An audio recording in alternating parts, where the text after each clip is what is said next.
오늘 함께 은혜 나누실 말씀은 누가복음 2장 41절부터 52절까지 말씀입니다. 한 목소리로 차근차근 천천히 함께 읽어보도록 하겠습니다. 그 부모가 해마다 유월절을 당하면 예루살렘으로 가더니 예수께서 12살 될 때에 저희가 이 절기에 전례를 쫓아 올라갔다가 그 날들을 마치고 돌아갈 때에 아이 예수는 예루살렘에 머무셨더라. 그 부모는 이를 알지 못하고 동행 중에 있는 줄로 생각하고 하루 길을 간 후 친족과 아는 자 중에서 찾되 만나지 못함에 찾으면서 예루살렘에 돌아갔더니 사흘 후에 성전에서 만난즉 그가 선생들 중에 앉아서 저희에게 듣기도 하시며 묻기도 하시니 듣는 자가 다 그 지혜와 대답을 기이 여기더라. 그 부모가 보고 놀라며 그 모친은 가로되 아이야 어찌하여 우리에게 이렇게 하였느냐. 보라 내 아버지와 내가 근심하여 너를 찾았노라. 예수께서 가라사대 어찌하여 나를 찾으셨나이까. 내가 내 아버지 집에 있어야 될 줄을 알지 못하였나이까 하시니 양친이 그 하신 말씀을 깨닫지 못하더라. 예수께서 한 가지로 내려가사 나사렛에 이르러 순종하여 받드시더라. 그 모친은 이 모든 말을 마음에 두니라. 예수는 그 지혜와 그 키가 자라가며 하나님과 사람에게 더 사랑스러워 가시더라. 아멘.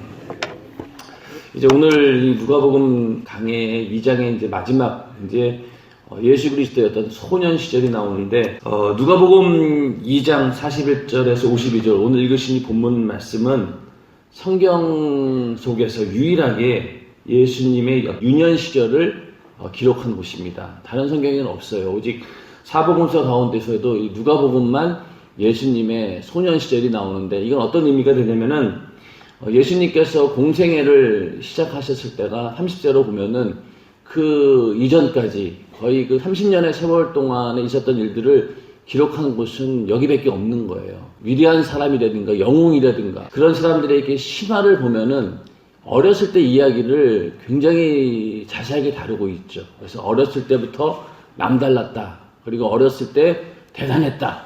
어렸을 때 그가 정말로 이런 영웅의 기질이 있었고 어떻게 보면은 허황된 이야기도 많고 꾸며낸 이야기도 많죠. 또 우리나라의 고대 그 왕들의 신화를 보면은 어렸을 때부터 남달랐다는 표현이 좀 지나치다 보니까 말도 안 되는 어떤 영웅담 같은 것들을 적어놓곤 하는데 예수님의 그 유년 시절을 이렇게 보면은 사실 가만히 읽어보면서 별다른 게 없어요. 그렇죠. 여러분들도 읽어보셨지만은 예수님의 유년 시절이라 그래가지고 뭐 특별히 엄청나게 뛰어난 인물이었다라는 것도 아니고 유대인의 평범한 가정 그것도 굉장히 가난한 그런 가정에 태어나서 오직 하나님 말씀 율법대로 살아온 것밖에는 볼 수가 없는 걸 우리가 보게 됩니다. 그러다 보니 이제 여기에서 많은 사람들이 약간 좀 오버해서 특히 이제 그 성경에 선택되지 않은 그 외경이라고 하는 것이 있습니다. 그러니까 여러 예수에 대한 이야기들이 많았는데 그 가운데서 이제 성경으로 뽑힌 것도 있지만은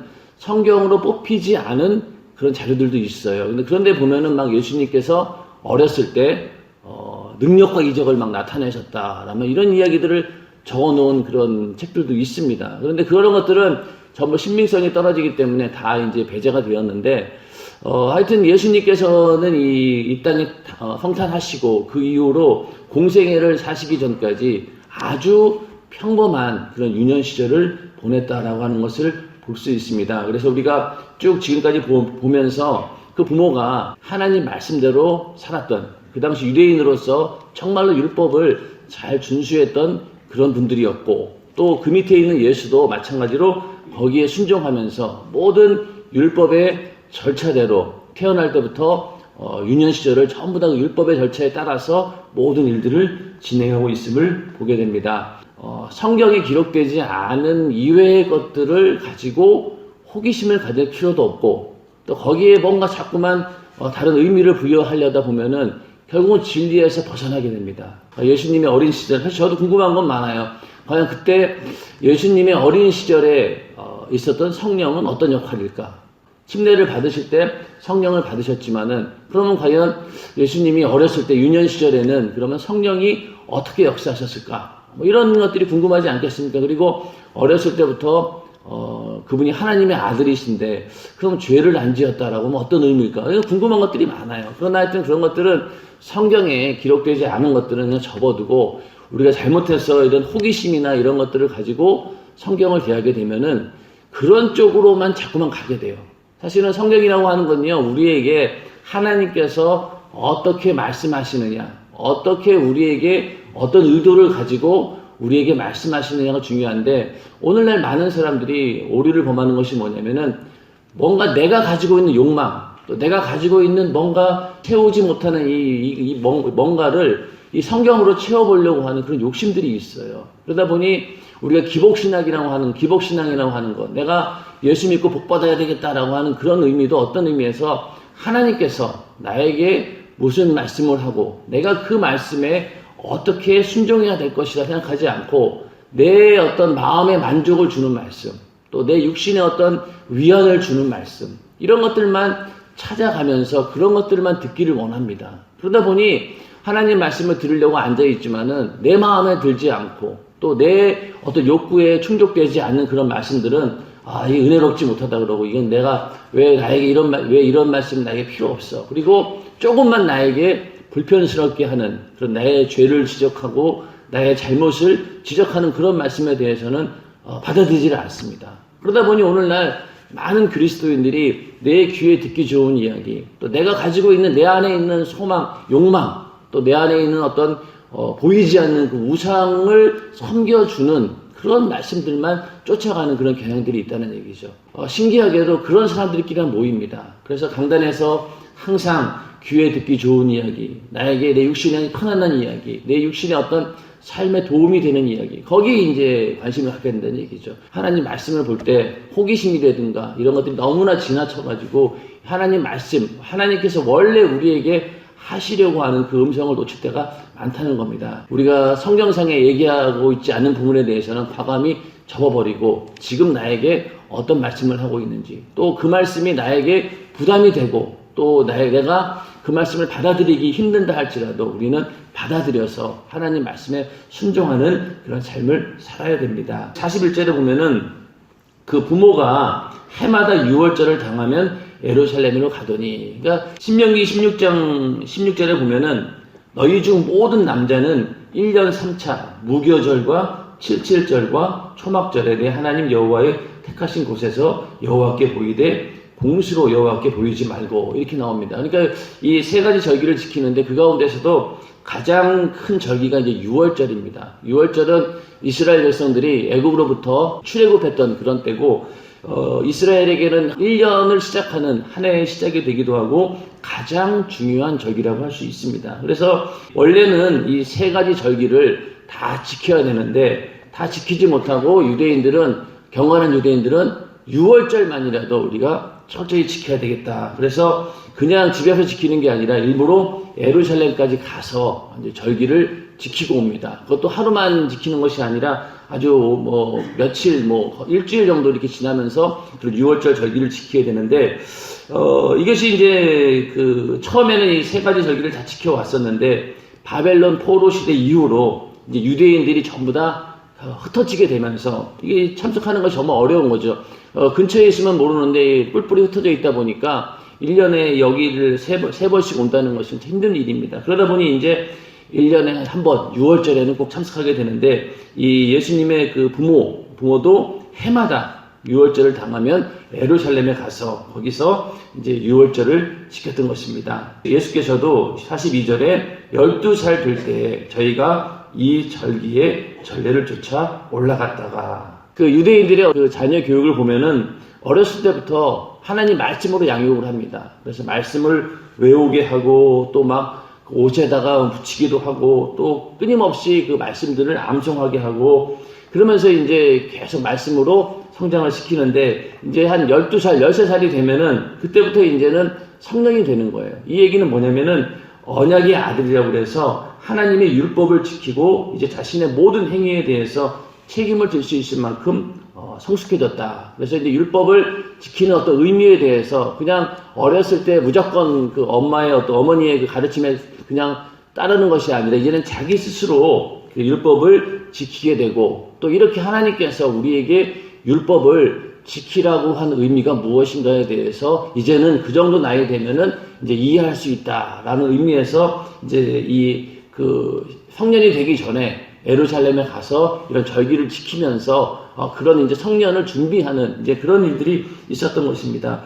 그래서 유월절을 지키면서 이런 율법을 전부 다 행하는 걸 보면서 하나님의 아들이시지만은 이렇게 늘 율법 안에 있었고, 또 율법의 어떤 질서를 벗어나지 않으시고 철저히 지키시는 우리 그 예수님의 모습을 우리는 볼 수가 있습니다. 그러다가 이제 43절에 가서 이제 6월절에 이제 모든 그 일들을 마치고 이제 그 날들을 다 마치고 돌아갈 때 아이 예수는 예루살렘에 머무셨더라.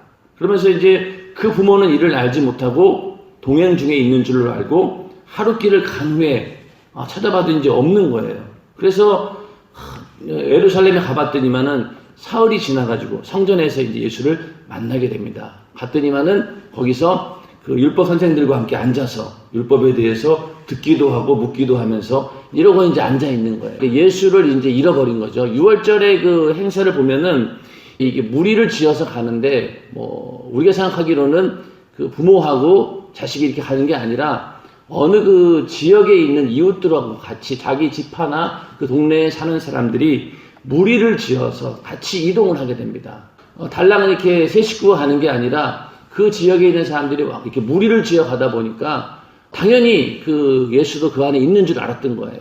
그리고 또 이때 그 문화의 배경을 보면은 다른 아이라 할지라도 내 아이가 아니라 할지라도 다른 아이들을 이렇게 함께 돌봐주는 그런 것이 이제 유대인의 문화입니다. 그러다 보니 예수도 당연히 그 친척이나 그 이웃 사람들이 그를 돌봐주겠거니 하고 이제 그 무리를 따라서 이제 쭉 간 거예요. 가다가 이제 잠잘 때가 돼서 같이 이동할 때는 같이 가지만은 잠잘 때는 이제 각자 자야 되니까 그때 이제 봐서 예수가 없어진 것을 알게 됩니다. 그러면서 찾아다닌 거죠. 다시 왔던 길을 돌아갑니다. 그래도 결국은 찾지 못했어요. 한 3일이 지난 다음에 이제 성전에서 예수를 발견하게 되는데 우리들도 그 아이를 잃어버린 경험들이 있을 겁니다. 그래서 잠깐이든 아니면은 정말 오랫동안이든 그 아이를 잃어버렸을 때 그 부모의 심정은요 거의 이게 멘붕이라고 얘기하죠. 멘붕. 거의 막 정신이 없어질 정도로 그렇죠. 그 정도로 아이를 잃어버리게 되면 그런데 이 예수님의 부모도 마찬가지겠죠. 3일 동안을 찾아 헤맸는데 없는 거예요. 그러니 이게 얼마나 이게 참 혼비백산했겠어요. 그렇죠. 그러면서 아마 울기도 했었고 아마 굉장히 애타는 마음으로 예수를 찾았을 것입니다. 그런데 거기서 이제 막상 가서 예수를 만나보니 예수님께서 하시는 이야기가 좀 가관인 거죠. 어떻게 보면은. 그리고 또 너무나 태연하게 앉아있는 모습을 보고 웬만한 부모 같으면은 머리 한 대 쥐어박고 아마 욕을 했을 수도 있어요. 야단도 치고 야 이 자식아 너 때문에 3일 동안 헤맸는데 이게 뭐냐 이러면서 왜 진작 나에게 이런 얘기도 안 해주고 너 혼자 여기 와 있느냐 야단도 쳤겠죠. 그만큼 애타는 마음으로 찾았다는 얘기입니다.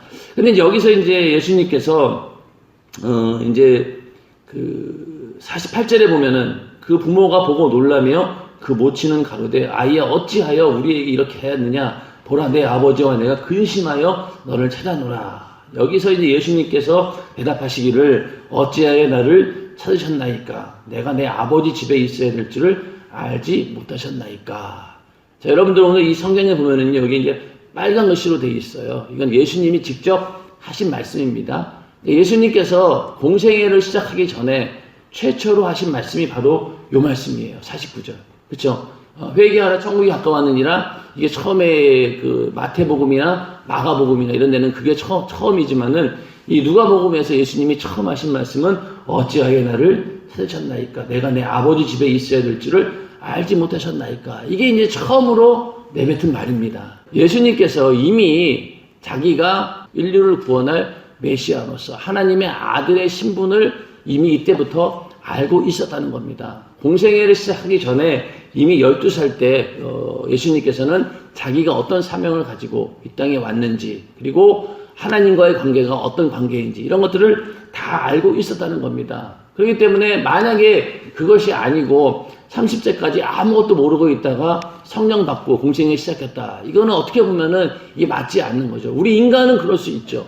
우리 인간은 그 성령 받기 전에 예수로 거듭나기 전에는 죄인이었잖아요. 죄악에 속해 있었고 마귀의 자식이었고, 그렇죠? 진노의 자식이었고 하나님으로부터 떠나 있었던 그런 자들이었는데, 그래서 우리는 성령 받는 순간부터 거듭나면서 새롭게 신분이 거듭나는 거죠. 그러나 예수님께서는 태어날 때부터 이미 하나님의 아들이시기 때문에 성령 받기 전에도 하나님의 아들로서의 그 모습을 가지고 있었다는 얘기입니다. 이 12살 때 율법에 대해서 잘 알고 선생님들하고 이렇게 대화하면서 질문도 하고, 또 그 대화 내용에 그 선생들이 깜짝 놀랄 정도로 많은 것들을 알고 있었다라고 하는 것이 바로 하나님의 아들로서의 어떤 그런 자기 지위를 알고 있었고, 또 그런 능력과 그런 지혜가 이미 있었다는 이야기입니다. 그러면서 내가 아버지 집에 있어야 될 줄을 알지 못하였나이까, 이런 얘기를 하니까 이제 거기서 이제 부모들이 참 황당했겠죠. 기껏 3일 동안 헤매면서 찾았는데 이게 하는 말이 이런 얘기를 하니까, 이 말을 통해서 우리는 여러 가지를 생각해 볼 수 있는데, 어떤 의미에서는 이제 내가 아버지께로 돌아가는, 십자가를 жил머지고 그리고 십자가에서 고난을 당하다가 죽어야 될 어떤 자기 죽음을 얘기하면서 그 어머니에게 부모로서, 혈육의 어떤 부모로서 그 인연이 끊어지고 내가 하나님께 가는 그날이 올 것이다 라는 이별에 대한 그런 예고를 한 겁니다. 2장 35절입니다. 2장 35절. 시몬이 이제 아기 예수를 보고 예언했던 말인데, 35절에 보면은 또 칼이 내 마음을 찌르듯 하리라. 이 얘기는 뭐냐면 그 마리아에게 했던 예언의 말씀입니다. 이 아이가 태어나서 34절에 보라, 이 아이는 이스라엘 중 많은 사람을 패하고 흥함을 위하여 비방을 받는 표적되기 위하여 세움을 입었고 또 칼이 내 마음을 찌르듯 하리라. 이 얘기는 결국 뭐냐면은 마리아가 예수로 인해서 당할 고통을 얘기하는 겁니다. 자, 마리아는 예수를 낳았어요. 그러니까 그를 육신의 어떤 어미로서 예수를 키웠습니다. 근데 그 아들이 십자가에 달려 죽는 모습을 봐야 하는 거죠. 그 상황이 바로 네 마음을 찌르듯 하리라. 예수의 어떤 십자가의 사건을 보고 너는 이런 고통을 당하게 될 것이다 라는 것을 얘기해 주고 있습니다. 마찬가지로 예수님께서도 어찌하여 나를 찾으셨나이까, 내가 아버지 집에 있어야 될 줄 알지 못하셨나이까, 이 얘기도 결국 뭐냐면은 이렇게 언젠가는 이별할 날이 올 것이다. 예수님께서 내가 이제 십자가를 지고 그리고 고통을 당할 것이다, 거기에 대해서 준비하라라고 하는 어떤 예언적인 의미가 있습니다. 그래서 이 얘기를 듣고 그때는 그 둘 다 이 하신 말씀을 깨닫지 못했다는 거예요. 가만히 보면은 이제 이 유월절 때 벌어진 일이잖아요. 근데 유월절은 궁극적으로 뭘 예표하고 있습니까? 어린 양이신 예수를 말하고 있습니다. 그때 유월절이라고 하는 것이 그 애굽의 수많은 장자들이 다 죽어갈 때 이스라엘의 문설주에 양의 피를 바른 이스라엘 민족들만 그 재앙이 지나가 버린 걸 바로 유월절이라고 합니다. 지나갔다라고 하니까 그 유월절의 중심의 어떤 주인공은 누구냐면 바로 예수 그리스도이십니다. 우리 안에 예수의 피가 있을 때 하나님께서 우리를 간과하시고 우리의 죄를 간과하시고 넘어가신다. 그래서 우리는 죄에서 자유함을 얻게 된다라는 의미가 바로 유월절입니다. 그렇기 때문에 유월절의 주인공은 예수입니다. 그런데 이 유월절 날 예수를 잃어버린 거예요. 그러니까 주인공을 잃어버린 거예요. 한마디로 예수님이 오시기 전 이 당시 시대적인 상황, 영적인 상황이 어떤 상황이었냐면은 하나님을 잘 섬기고 또 하나님을 정말로 잘 알고 있다라고 하는 유대인들 속에 하나님이 정말로 주기를 원했던 그 메시아는 없었던 거죠.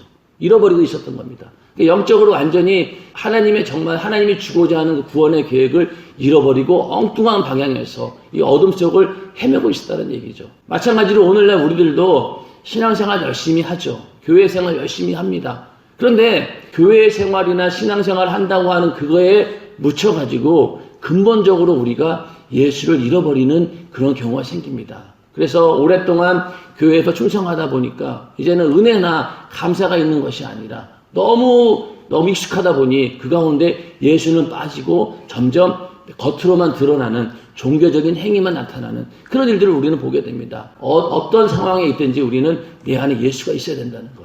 그래서 이 이스라엘 백성들이 이 예수님을 잃어버린 것처럼, 이 부모가 잃어버린 것처럼 유월절이라고 하는 가장 중요한 절기에 하나님을 최고로 섬긴다고 하는, 또 이스라엘을 구원해왔다라고 하는 그 사실을 최고로 기념하는 그런 절기에 예수가 없다라고 하는 것이 어떻게 보면 오늘날 우리에게도 우리는 예수가 없이 살아서는 안 된다. 항상 우리가 어떤 교회 생활에 익숙하든 또 내가 교회를 열심히 하든 간에 놓쳐서는 안 될 것이 바로 예수 그리스도. 그분이 바로 내 안에 있어야 된다는 겁니다. 바쁘게 우리가 교회 생활하고 신앙생활을 한다 할지라도 그 중심 가운데 절대로 예수를 잃어버려서는 안 됩니다. 끝까지 우리는 예수를 부여잡고 천국 가는 그날까지 우리는 예수를 놓치지 않아야 됩니다. 그렇게 되기를 주님의 이름으로 축원합니다.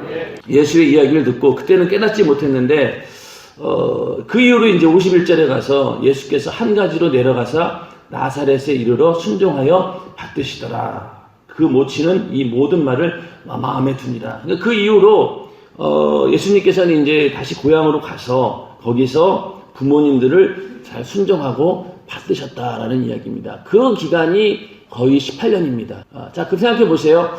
마리아는 그래도 자기를 낳은 어머니라고 인식할 수 있어요. 그런데 요셉은 어떻습니까? 솔직히 말하면 전혀 피 한 방울 섞이지 않은 남입니다. 그럼에도 불구하고 예수님께서는 그 부모를 자기 부모처럼 정말로 극진하게 섬겼다는 이야기입니다. 그 얘기는 결국 뭘까요? 하나님께서 계명으로 주신 내 부모를 공경하라라고 하는 그 말씀을 전혀 흐트러트림 없이 그대로 순종했다는 거예요. 자, 그러면은 피조물을 자기 어머니 아버지로 섬긴 거잖아요. 부모로. 하나님의 아들인데 하나님이신데 그 하나님이 그 피조물을 부모로 섬겼다는 거예요.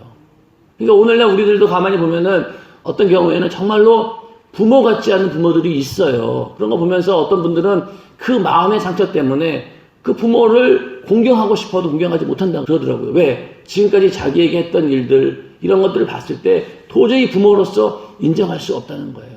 그런데 이 예수님의 어떤 삶을 보면서 우리는 그런 것들도 다 버려야 된다는 얘기입니다. 물론 그것이 인간적으로는 이해가 될지 모르지만은 하나님의 아들이신 예수도 그 피조물을 부모로 섬겼잖아요. 그것도 겉으로만 섬겼겠어요? 내가 하나님의 아들인데 그냥 섬기라고 하니까 억지로 섬기지. 이런 마음이 아니잖아요. 예수님께서는 율법을 지키는 데 있어서 의와 인과신 그 안에 진실된 마음으로 모든 일들을 행하신 거예요. 부모를 공경하는 것도 그냥 형식적이고 외식적인 것이 아니라 정말로 진심으로 하나님을 대하듯 그렇게 부모를 섬긴 겁니다. 그렇다고 한다면은 우리도 어떤 경우에는 부모가 우리 마음에 들지 않을 때도 있고요. 또 부모 같지 않는 그런 행동을 한 그런 부모들도 있을 거예요. 그럼에도 불구하고 우리는 그 부모를 주 안에서 섬겨야 됩니다. 이게 성경이 말하고 있는 바죠. 어떤 분들은 그 심정은 이해가 돼요. 오죽 그렇게 하면은 부모를 정말로 저렇게 미워할까, 또 마음에 저렇게 상처를 가지고 있으니까 당연하겠지 하겠지만은 그거를 우리는 넘어서야 된다는 얘기죠. 왜? 하나님께서 부모를 공경하라고 했으니까. 그 말씀을 예수님께서도 이렇게 철저하게 지키셨으니 우리도 당연히 우리는 그보다도 더 열심히 섬겨야 됩니다. 예수님께서도 그렇게 하셨다. 그리고 우리도 그런 부모를 섬겨야 된다라는 것을 우리는 보여주고 있는데 여기서 이제 우리가 율법을 지킨다라고 하는 그런 의미를 우리는 잘 알아야 됩니다. 우리가 율법을 지킨다고 하면서요. 한편으로 가만히 보세요. 겉으로만 지키는 경우가 너무 많아요.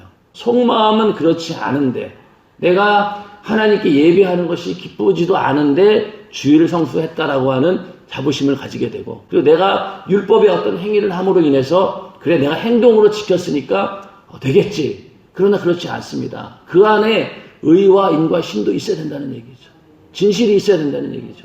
정말로 내가 하나님을 공경하고 또 하나님을 뜨겁게 사랑하기 때문에 내가 하나님께 예배합니다 라는 마음이 우리에겐 변침하고 있어야 된다는 얘기입니다. 만약에 그것이 없다라고 하면은 우리는 바리새인과 다를 바가 없는 거죠. 바리새인들은 겉으로는 율법으로는 완벽한 사람들입니다. 그러나 그 마음 가운데는 그 진실이 없다는 얘기죠.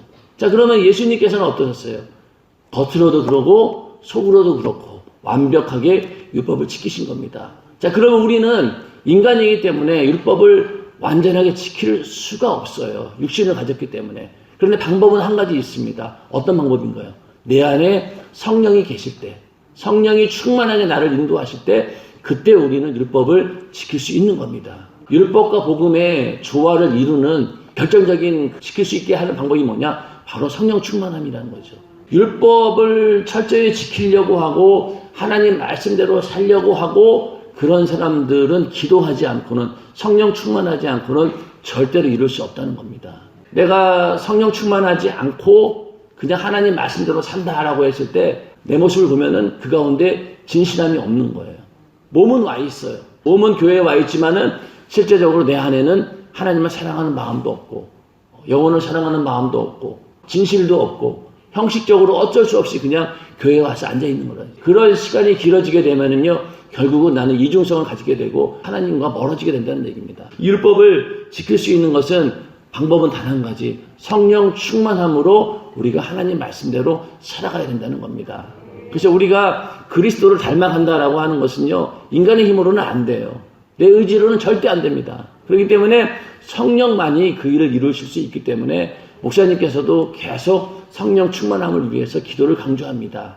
자, 우리 연세중앙교회는요, 다른 교회와 달리 정말로 하나님 말씀대로 살려고 하는 그런 사람들이 모인 곳이에요. 그러다 보니 외부에서 오신 분들이 이해가 안 되는 거죠. 왜 꼭 저렇게 살아야 되나? 어떤 경우에 그런 사람들은 이제 우리를 보고 율법주의자라고 얘기합니다. 근데 율법주의자는 율법을 지킴으로써 의로워지려고 하는 사람들이고, 또 한편으로는 겉으로만 율법을 지키는 사람들을 우리는 율법주의자라고 말을 하는 겁니다. 근데 내 안에 정말로 주님을 사랑하는 그런 마음이 있고, 또 하나님을 뜨겁게 공경하려고 하는 그런 마음이 내 안에 성령으로 있을 때, 그때 우리가 율법을 지키는 그 행위는 너무너무 아름다운 것이고 하나님께서 그 믿음을 인정해 주신다는 얘기죠. 율법과 복음의 조화를 이룰 수 있는 최고의 비결은 성령 충만밖에 없다는 거죠. 그래서 우리 교회가 그런 것을 지향하기 때문에 다른 사람들보다 더 많이 성령 충만함을 위해서 노력해야 된다는 이야기입니다. 만약에 내가 그냥 죽기 전에 예수 꼴랑 믿어가지고 가까스로 구원받는다라고 하면요, 그런 삶이 필요 없어요. 그런데 우리는 그런 삶을 목적으로 하는 게 아니잖아요. 한마디로 얘기해서 우리가 목표하는 이 목표가 큰 거예요. 그러니 그걸 위해서 우리는 더 노력해야 되고, 하나님 말씀대로 산다라고 하는 삶을 이루기 위해서 하나님께 의지하고 하나님의 도움으로 그 일을 이루어야 된다는 얘기죠. 성령 충만 외에는 방법이 없다는 겁니다. 하나님 말씀 율법대로 우리가 온전히 행할 수 있는 방법은 내 안에 성령께서 하나님이 주신 능력으로 하는 것 외에는 방법이 없다는 겁니다. 예수 그리스도의 삶을 통해서 그런 어떤 형식적이고 외식적인 바리새인과 같은 그런 모습이 아닌 진실로 내 안에서 하나님 말씀을 사랑하고 또 하나님을 뜨겁게 공경하고자 하는 그런 마음에서 하나님 말씀을 지키는 저와 여러분 되시기를 주님의 이름으로 축원합니다. 그러면서 이제 마지막에 가서 52절에 예수는 그 지혜와 그 키가 자라가며 하나님과 사람에게 더 사랑스러워 가시더라. 여기서 이제 그리스도인의 삶을 보게 되는데, 우리는 어떤 경우에는요, 하나님께는 굉장히 사랑스러움을 받으려고 해요. 하나님 앞에는. 그렇죠? 막 예물도 열심히 드리고 어떻게든 하나님 앞에 사랑스러운 모습으로 보이려고 노력을 합니다. 그런데 문제가 어디서 생기냐면은, 분명히 하나님과 사람에게 다 사랑스러워야 되는데 하나님께만 사랑스러운 거예요. 그러면서 사람과의 관계 속에서는 그렇지 않습니다. 오히려 사람들이 그를 미워하기도 하고, 저 사람은 정말로 감당이 안 되는 사람이구나. 함께 말 섞었다가 하는 정말로 내가 손해보겠구나. 이런 사람이 된다라고 하면은 그 사람은 이 말씀대로 하나님과 사람에게 더 사랑스러워 하시더라는 말이 이루어지지 않은 겁니다. 사랑과의 관계 속에서 우리를 사랑스럽게 보기 위해서는 우리 안에 지혜가 있어야 되는 거예요.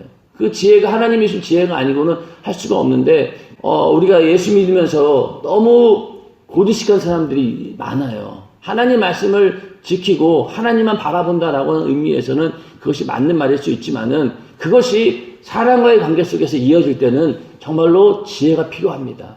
그래서 사도 바울도 이런 사람 만날 때는 이런 사람 모습으로, 그렇죠? 그것이 하나님 말씀을 벗어나지 않는 범위 내에서 자기의 어떤 모습을 이렇게 변화시켜 가면서 사람들을 상대한다는 이야기죠.